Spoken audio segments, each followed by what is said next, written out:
Hello, listeners. Welcome to another episode of the Jacob Shapiro Podcast. Rob and I are back at it for our weekly chat.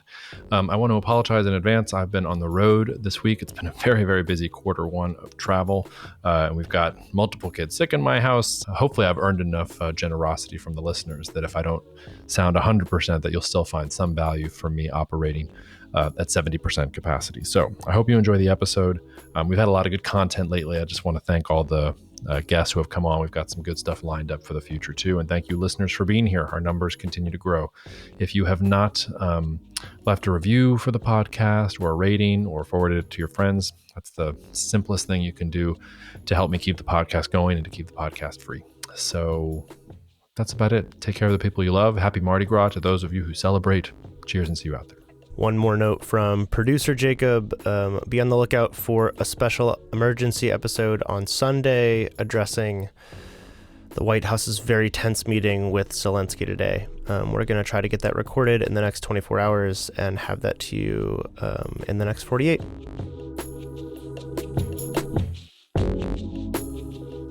All right, Rob, it's been almost a month since we last spoke about markets and geopolitics. We had Nareth on the podcast, and we talked about time, and then we've had a couple other folks filling in. But since we discussed the strategic ketchup reserve, you and I have not caught up, and a lot has happened in the last few weeks.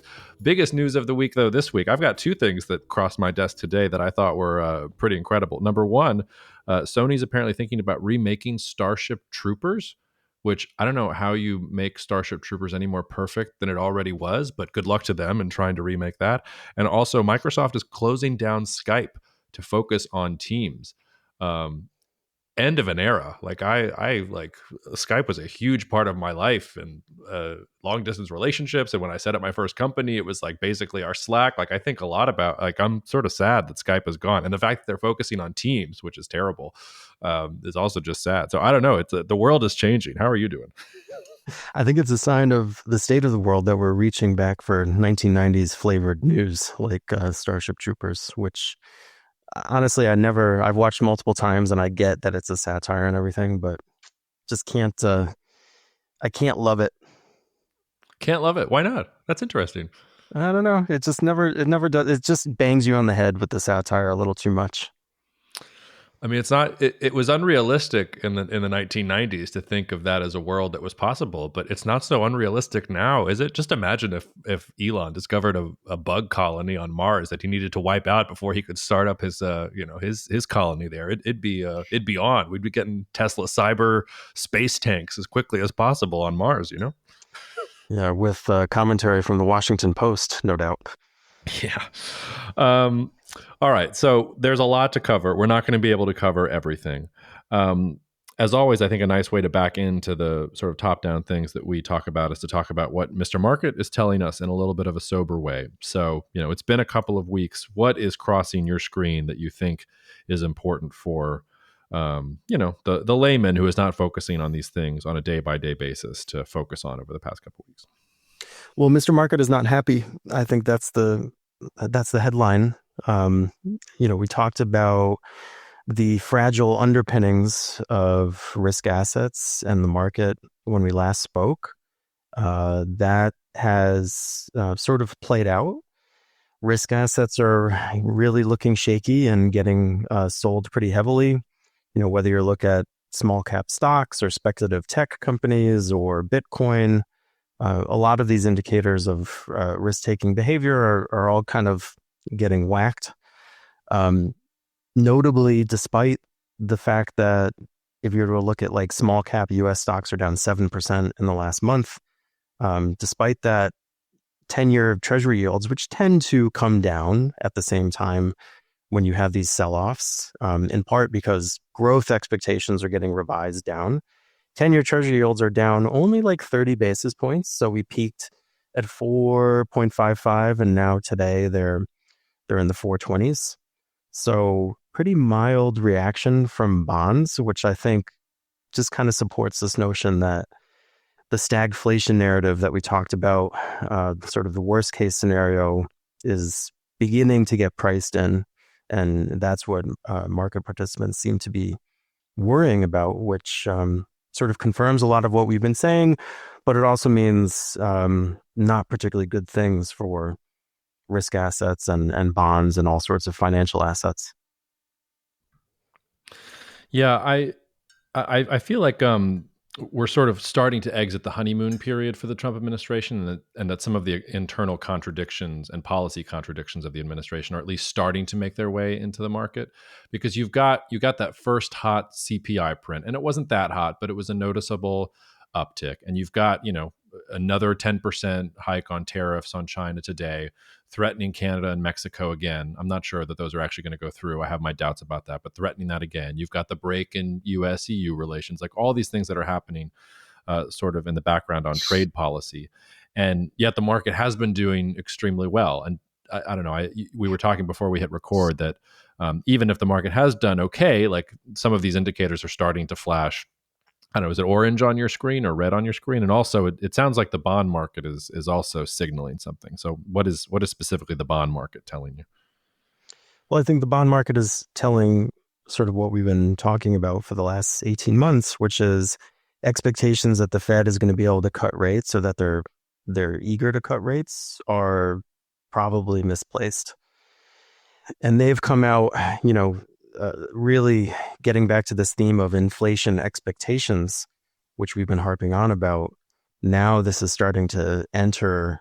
It's moving beyond our little wacko sphere of the internet and going into the mainstream narrative, because it's difficult to ignore inflation expectations. Last month, they reached a new high in terms of the median, University of Michigan consumer long-term inflation expectations measure. And on the average indicator, which, as we talked about, is really starting to diverge from the median because there's these extreme responses getting put into the mix, the average spiked up to 6.9%. So the average person expects 6.9% inflation over the 5 to 10 year period, which is just absolutely bonkers relative to history. So the Fed is starting to get questions about this, and so far they've acted. Remember, what I said was the Fed is not going to acknowledge this until it is absolutely an emergency. Because if they start to talk about this, everything gets unhinged. This is like the fire alarm of monetary policy. Mm-hmm. If they start to acknowledge that inflation expectations are getting de-anchored, and it looks like they are. So that's really the story in bond markets. Looking at equity markets, there's really two stories here. The first is everything AI related has been in a frenzy, which we've talked about. We put out a piece in July saying, hey, this appears to be the peak. That's right when NVIDIA peaked. And NVIDIA, the poster child of this whole story, reported this week, as everyone knows, results were fine, but not as extraordinary as they needed to be to justify, what was in the price. And so the stock got whacked. So that's the continuation of a trend. DeepSeek, we talked about the implications of that in terms of demand for data centers and the more efficient use of hardware for these things. There was more information coming out last week.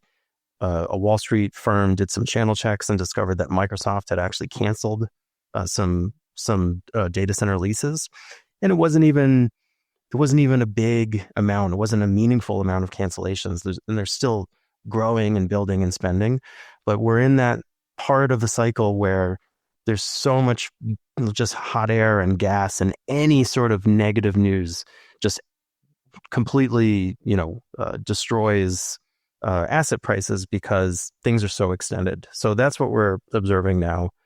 Everything that had been running related to the data center narrative and energy build out, companies like Eaton, which make the power components for data centers, getting absolutely crushed.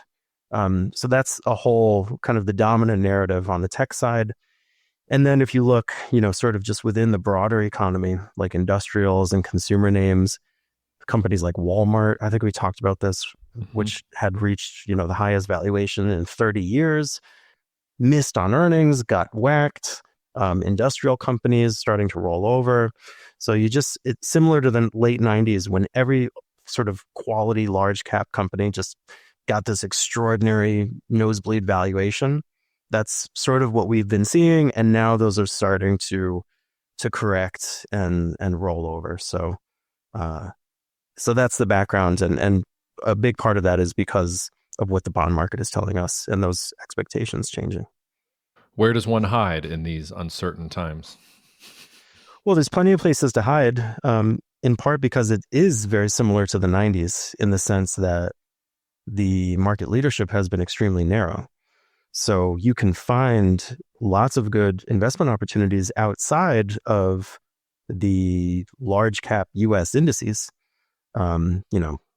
We're at Bespoke heavily overweight international, as we talk about all the time, and that's been doing great. So you're seeing this rotation away from large cap US, which we've sort of been speculating about. European stocks have been on fire. Chinese stocks, which I've been talking about for 6 months, and people give you the hairy eyeball until a week ago. So Chinese equities are starting to really play out, which was a very non-consensus view, that we were pitching, which has become much more consensus, in the last month or so, which is always what you like to see. That's how you're right. Ultimately, you're trying to find things that no one agrees with you, and then everyone agrees with you. So we're starting to head into that territory a little bit. But in short, I mean, there's massive opportunities because for the most part, we're not in the kind of bubble like we've been in most recently in 2021, where everything is elevated. Most things that were elevated in 2021 are down substantially from those levels still. Just not the indices that are led by the sort of mega cap, Magnificent Seven kind of stuff. So opportunity abounds, but not if you're a passive index hugging investor. Yeah. What are some of those international markets in particular that are doing well? I know that I'm very, so, I mean, it's funny that you say that we're right about China. This is, I think, the third time in the time that you and I have been working together that I've been optimistic about China, and I'm 1 for 3, it looks like, because the other 2 times I was optimistic, it wasn't the right time. But I am particularly proud of the calls that we've made together on Germany. And Germany is the one that I think I get the most vociferous commentary on social media when I talked about how German deindustrialization was overwrought, that they were going to get through the natural gas crisis when Russia first invaded Ukraine. Even as I've been talking about the potential for these elections to change things in Germany, I was getting people saying, "You don't understand. Like, this is not the Germany of old. That's history. It's not new." I don't know. It seems to me like things are massively changing in Germany, and I know that's one of the markets you want to focus on. But yeah, do you want to focus on Germany, or do you want to talk about some of the markets in general that are showing us signs of life? Let's talk about Germany, because I think it's a wonderful example, and it also shows, not to toot our own horn, but talk is cheap, and anyone can come out with opinions about stuff. All that matters is, what are you doing? And I think the discipline of having to actually make decisions makes things a lot clearer. Mm-hmm. And, we've been making decisions and paying close attention to Mr. Market. And that's ultimately how you stay objective, I think, because there is so much sort of embedded sentiment around Germany and sort of this view, the sclerotic, decaying industrial giant, and Europe is dead and blah, blah, blah. The fact of the matter is that the numbers on the screen are that Germany, the DAX index relative to the S&P, which has been the on fire US, leader, like we just talked about, the only thing in the US that's been really doing well, the DAX has outperformed the S&P handily since 2022. The bottom of the DAX, the 10-year bottom, happened right when Russia invaded Ukraine. That was hammering out a bottom in DAX versus S&P. So coincidence, maybe, but I don't necessarily think so. And it's not something that's particularly obvious if you just listen to the narratives. Right now, I'm looking at the screen, and relative to the S&P, the DAX is hitting a 5-year high. Mm-hmm. That's something that you cannot ignore. That's a 10-year, decade-long trend line, just thinking in Mr. Market terms, that has been broken. And that means you have to sit up and pay attention to that sort of thing and try to understand what is the market trying to tell you. And, I think that's where we can go next in the conversation into fundamentals and things like that. But without the root in that actual market action, I think you're sort of, you're sparring with shadows. Yeah, it's such a good example of what makes investing really hard because to your point, that low came right, after Russia invaded Ukraine. And there were very real and fundamental reasons to be concerned about the German economy at that point. But if you were going to buy the low, it was because you were going to think Germany's going to figure its way out of this. And because the market is overreacting, it's not understanding that Germany has capacity or has flexibility or that it will be able to rise above it. And if you had been, as we were, talking about buying German equities at the time, and I bought some in my personal portfolio even because I felt so good about it, besides the stuff that we were doing for clients at the time, that was the right time. And it was the time when everybody would have looked at you and said that you were crazy. I said this in a missive last week. The Economist famously declared Germany the sick man of the euro in 1999. I was looking back, and did you know that The Economist wrote another piece in August 2023 entitled, "Is Germany once again the sick man of Europe?" I wanted the subtitle of the article to be, "Did The Economist just once again get Germany completely wrong and decide to recycle an article from 1999 and not see anything about it?" That said, and let's get into some of the fundamentals because I get the pessimism on Germany. Germany, in some ways, is the least prepared great power for the things that are happening in the world. It bet its future trade policy on China. It bet its future security policy on the United States, and it bet its future energy policy on Russia. And as of last week, all three of these, with the U.S. turn against Europe, have blown up in their face. So basically 20 years of German strategy and German policy making, it's all out the window. So they're going to have to pivot, and they're going to have to pivot quickly. I'm not sure that this election is going to be the pivot because it doesn't seem to me that CDU, CSU got enough of a mandate to push through the things that they're going to have to push through.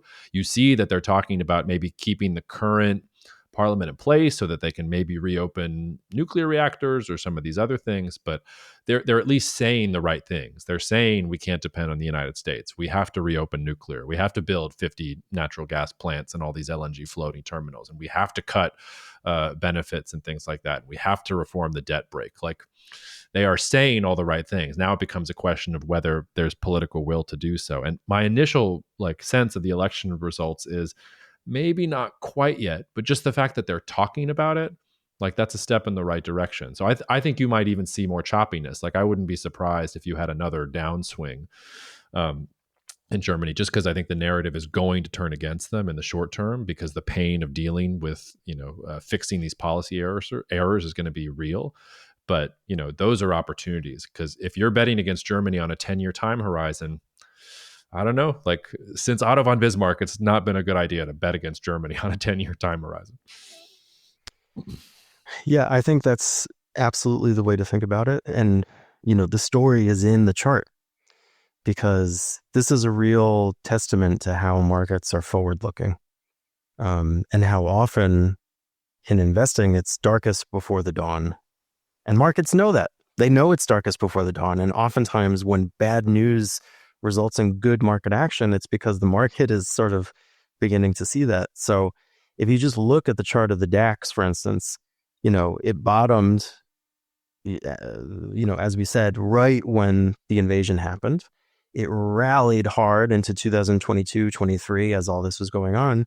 And then it's bled down since early 23. So, since then, after bottoming again, sort of retesting the bottom right at the end of last year when Trump was elected, now it's absolutely skyrocketing again. So I know that's hard to visualize when you're hearing it verbally, but the point is 10-year trends, they don't just turn around on a dime. And if you think about, if you want to use a traditional technique like Elliott wave or something, which is just a fancy way of saying sentiment changes over periods of time and in certain sort of repeating ways. So if you were to use that framework, you'd say, okay, what they have is wave one, which is the first sort of rally after this long malaise or long bear market. But then after wave one, there's wave two, and wave two sucks. Wave two is the big test. It's like, some fat guy who decides to get in shape, and he spends the first 2 weeks and he's really working hard. And then he has that first like binge night where he's just covered in potato chips and he's like, I'm never going to do it. Like that's wave two, right? And then wave three is after you've passed that test, and then you start, running a little bit every day, and like you're not going to give up on your new regime. Like that's how markets tend to work in these long cycles. And if you were to look at Germany, wave one was the original post-war move when you and I were here saying, hey, Europe's going to get it together, and then it kind of didn't happen, obviously. And then you have Schultz with the eye patch, and just like that is wave two, disappointment. But it never made new lows. It just was digging in. And now this is sort of a real jump coming out. So by all means, there's going to be pullbacks. There's going to be skepticism. That's the nature of a 10-year trend turning around. It's going to take 10 years before people start to turn around and agree and say, oh my God, Germany, what a great place. So yeah, it's a process, but identifying when those processes are beginning to dig in is 80% of the battle. And then you just ride it and try not to think too much. And try not to think too much. It's actually another part of the hardest part of this discipline is you have to know when something is wrong and when to get off it, but also when to stick to your guns and trust that the long-term trajectory is good. Well, that's just on that point. Jesse Livermore, the great trader from, the 1910s and 20s, he once said that the big money I always made by my sitting, never my doing, my sitting still and not doing anything. So let that be sort of a lesson for Germany bulls. Well, it's funny though, because for the investor who's betting on Germany on Europe, you're going to have to do a lot of sitting. But for the bet to pay off, Europe's going to have to do a lot of doing. And they haven't shown the capacity to do that. I mean, they did some joint borrowing after COVID. They did some energy things after Russia invaded Ukraine, but we haven't seen the type of bureaucratic reform, the type of investment in supply chains or in military industrial production. Like we haven't seen it. And even the initial response to Trump has been a little underwhelming from my perspective. I was on Sean Haney's show just yesterday, and he said, do you think Europe is overreacting to everything that's happened in the last 2 weeks? And I said, no, it's underreacting. They had an emergency meeting, and really the only thing that I could tell that came out of the meeting was we should have another emergency meeting. Like it's time to get over the meetings, guys. Like if you're just going to have meetings, then this call is not going to work. But two things that have happened just this week that I thought were interesting and maybe a signal that there's more to this than even just Germany and even just German domestic politics. India and the EU are reportedly talking about a free trade deal to be concluded by the end of the year. Now, this is something that the EU has been pursuing for over a decade, and it's never happened, in part because the EU always wanted India to drop import tariffs on things like automobiles and dairy products, and India wanted EU countries to grant more visas. Like there was always something wrong. But I'll just quote Indian Prime Minister Narendra Modi here, which he said this during a joint media appearance with Ursula von der Leyen this week. This 2-decade-long strategic partnership between the EU and India is natural and organic. And he said that he had directed our teams to conclude a mutually beneficial bilateral free trade agreement by the end of this year. That's a quote from Narendra Modi. So maybe it's not going to happen. Modi was also in the White House just a week or two ago and talking about buying oil from the United States. And the U.S. also wants a free trade deal with India. But man, if the EU could get that going, would be a really big deal for them. If you're looking for more markets for German goods and China's closed off to you and, Russia's not working for obvious reasons, if you can muscle your way into Germany, if Germany can muscle its way into India and that billion plus people, that's kind of a big deal. The other one, and circles another one of the things you and I have been optimistic about for so long. I'll quote Turkish President Erdogan from this week. It is Turkey and its full EU membership that can save the European Union from its deadlock, ranging from the economy to defense and from politics to international standing. Yeah. Turkey can throw a lifeline to the EU's rapidly aging economy and workforce. Erdogan also, talked about supporting Ukraine's territorial integrity, even as President Trump was, pulling support for Ukraine. So Maybe this is the thing that actually gets the EU to say to not treat Turkey like a second-class citizen, to actually make the compromises necessary to bring Turkey into the bloc, because Turkey does have manufacturing capacity and Turkey does have a highly advanced military industrial complex, and it does have young people who are hungry to work hard and all these other sorts of things. Wouldn't it be ironic if Trump was the one who basically not only turned his back on Europe, but in so doing brought Turkey into alliance with Europe against Russia and turned the EU into now a real, not just European power, but a Mediterranean power, and one that can start projecting into the Middle East and into North Africa and things like that. So, I mean, a lot of things have to happen between what I'm talking about and the EU as it is today, which is still a fundamentally broken bureaucracy that is not designed for the headwinds that it's facing. But man, if we're not seeing immediate fallout from the change in U.S. foreign policy towards Europe and a real awakening about they're going to have to try and do things differently. Yeah, it would be quite ironic if right as Europe is starting to move to the right on issues like immigration and, national identity and those sorts of things, that finally the door would be opening wider for Turkey to have a more direct relationship with them. Because they've been talking about EU ascension, since I think I was in high school, and obviously it never went anywhere for real. But now, as you say, things are looking different. I wanted to ask you your thoughts on the EU and China, because there's been some talk. I saw some comments made. One of the, I think the Prime Minister of Spain came out and said, Europe needs to develop its own policy toward China and relations with China, independent of what the U.S. is doing. And it seems like there's some disagreement internally about how much EU should embrace China. How do you see these events sort of impacting that? I mean, this is something that Jacek talked about on the podcast a couple of weeks ago before the U.S. turned against Europe. And he talked about how, Europe might really look towards China or look to deal with China on a more pragmatic level if the United States pushed it too far. And I think that's the reality that we're in. And I think Europe is now thinking of China, honestly, on sort of the same level as the United States, like a potential partner, a potential competitor in different areas. But if you're Europe, like, China's not your big concern. Europe is not a Pacific power. So the United States has reason to be focused on China as a geopolitical threat. Europe really doesn't, especially because there's a big fat Russian buffer zone between you and China. So it's not like China's going to be coming through, Moscow or anything like that. And if that did happen, probably China's a more reliable neighbor for you than Russia has been historically. So I think Europe has gone along with the United States in part because, China posed challenges to European companies and was blocking access to European companies and was going up the value chain and displacing European companies. But if you no longer view China as the top geopolitical threat and you're trying to maintain Europe as a pole in a multipolar world, it doesn't make any sense to isolate China at all. So I would expect more openness between Europe and China. They have things that both sides need, and in some ways, this would just be Europe following Vice President Vance's advice. I know it was just a single speech at the Munich Security Conference, but he literally told the Europeans that European censorship was a bigger threat to Europe's future than China or Russia. So, European officials sitting there listening to that speech could credibly say to themselves, "Oh, well, the Vice President just said that."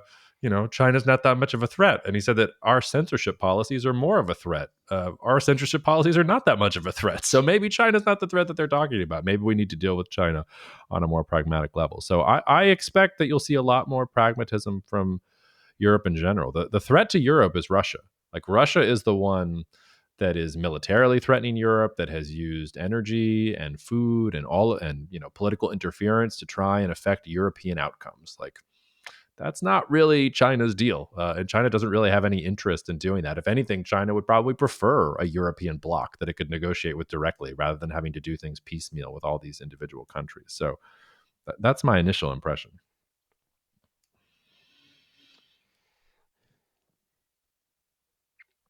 It's not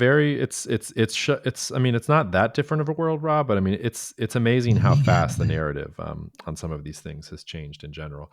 You're asking about Europe too. I wonder if you might have seen that Taiwan is accusing China of manipulating underseas cables this week too. And I got a bunch of inbound calls from some clients about that this week, worrying about it.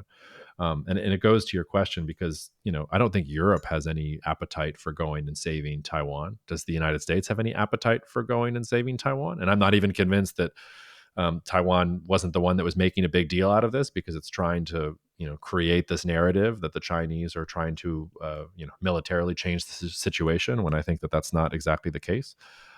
So, you start looking around, like you can already see the way that Europe is changing its posture here in general. Well, Mr. Market certainly likes it. That's one thing we can definitely conclude for sure. He likes it to some extent, but I guess for U.S. stocks, doesn't like it so much. I guess, though, the U.S. imposed another additional 10% tariffs today on China. So I guess the market is taking that as a positive thing for China rather than taking away from the rally in China. Yeah. Yeah, I think that's right. I mean, Chinese stocks, and especially stocks in Hong Kong, have just plowed through all of this news flow and all of these events. Clearly looking through this as a positive event. And this isn't the national team coming in and buying either, because, that doesn't really happen in Hong Kong, which is a very liquid market, kind of driven by other factors. So yeah, that's been really positive. The other thing to note, we've talked about this and we're positioned for this pretty aggressively in strategies that we manage for clients at Bespoke, is this notion of sort of Chinese national champions. They have been the outperformers of, the outperforming group in the last few months. Companies like SMIC, companies like Cattle, BGI, which is the alumina of China, has been on fire, in part because China came out and said, okay, well, we're going to restrict alumina's business in China. So this notion that you're starting to see supply chains to some extent begin to diverge, and that as an investor, you want to be diversified across the different supply chains within that multipolar world, that appears to be getting some validation from events and from market pricing. So that is something to watch within that China narrative more broadly.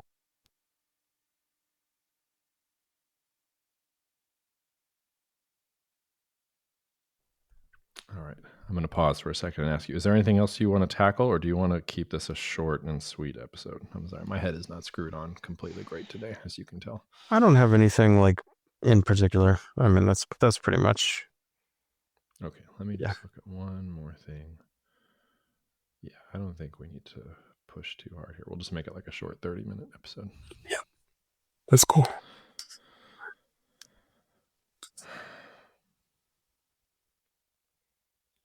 Okay, let me just figure out how to end it. All right, Rob. Well, this is going to be a shorter episode than normal for us because you've got stuff to do and I've got stuff to do. But we'll be back as normal next week. And it appears that the world is not going to give us any shortage of things to talk about. So, yeah. Anything else you want to say to the listeners before we say goodbye? No, keep safe out there. Keep safe. All right. We'll talk to y'all soon. Thank you so much for listening to the Jacob Shapiro podcast. The show is produced and edited by Jacob Smulian, and it's in many ways the Jacob Show. If you enjoyed today's episode, please don't forget to subscribe, rate, or leave a review. It takes just a couple seconds of your time, but it really helps us. Also share with a friend. If you're interested in learning more about hiring me to speak at your event, or if you want to learn more about the wealth management services that I offer through Bespoke or at Cognitive Investments, you can find more information at jacobshapiro.com. You can also write to me directly at jacob@jacobshapiro.com. I'm also on X for now with the handle Jacob Shap. That's Jacob, S-H-A-P, no dats, dashes, or anything else, but I'm not hard to find. See you out there.